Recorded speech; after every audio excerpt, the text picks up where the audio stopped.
ಪುನೀತ್ ರಾಜ್ಕುಮಾರ್ ಅವರ ಮಗಳು ಧೃತಿ ಅವರು ಅಮೆರಿಕದಲ್ಲಿ ಓದುತ್ತಿದ್ರು ಅನ್ನೋದು ಎಲ್ರಿಗೂ ಗೊತ್ತಿರೋ ವಿಚಾರ.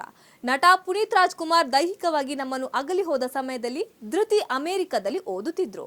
ಬರಸಿಡಿಲಿನಂತೆ ಎರಗಿದ ಅಪ್ಪನ ಸಾವಿನ ಸುದ್ದಿ ಕೇಳಿ ಭಾರತಕ್ಕೆ ಬಂದು ಅಂದು ಅಂತ್ಯಕ್ರಿಯೆಯಲ್ಲಿ ಪಾಲ್ಗೊಂಡಿದ್ರು. ಆದ್ರೆ ಮತ್ತೆ ಅಮೆರಿಕಕ್ಕೆ ಹೋಗಿ ತಮ್ಮ ವಿದ್ಯಾಭ್ಯಾಸ ಮುಂದುವರಿಸಿದ್ದಾರೆ.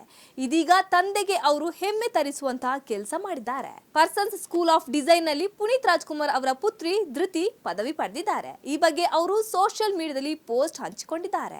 ಧೃತಿಯ ಪೋಸ್ಟ್ಗೆ ಇದೀಗ ನಟ ಅವರ ದೊಡ್ಡಪ್ಪ ಶಿವರಾಜ್ ಕುಮಾರ್ ಅವರು ಸೋಷಿಯಲ್ ಮೀಡಿಯಾದಲ್ಲಿ ಪೋಸ್ಟ್ ಮಾಡಿ ಖುಷಿ ಹಂಚಿಕೊಂಡಿದ್ದಾರೆ. Hi Toto, congratulations. ಈ ದಿನ ಬಹಳ ವಿಶೇಷವಾದ ದಿನ, ನಮ್ಮೆಲ್ರಿಗೂ ಬಹಳ ಹೆಮ್ಮೆಯ ದಿನ. ಯು ಮೇಡ್ ಮೀ ಆ್ಯಂಡ್ ದೊಡ್ಡಪ್ಪ very proud. Lots of good memories with Appu, Ashwini, you and Nukki. ನೀನು ನಗುವಾಗ ನಡೆಯುವಾಗ ಅಪ್ಪು ಬಂದಂತೆ, ನಿನ್ನಲ್ಲಿಯೇ ಅಪ್ಪು, ನಮ್ಮೆಲ್ಲರ ಪ್ರೀತಿಯ ಅಪ್ಪುಗೆ congratulations once again on your graduation Toto ಎಂದು ಬರೆದುಕೊಂಡಿದ್ದಾರೆ. ಇನ್ನು ಧೃತಿ ಸಾಧನೆಗೆ ಅನೇಕರು ಮೆಚ್ಚುಗೆ ಪಡೆದಿದ್ದಾರೆ.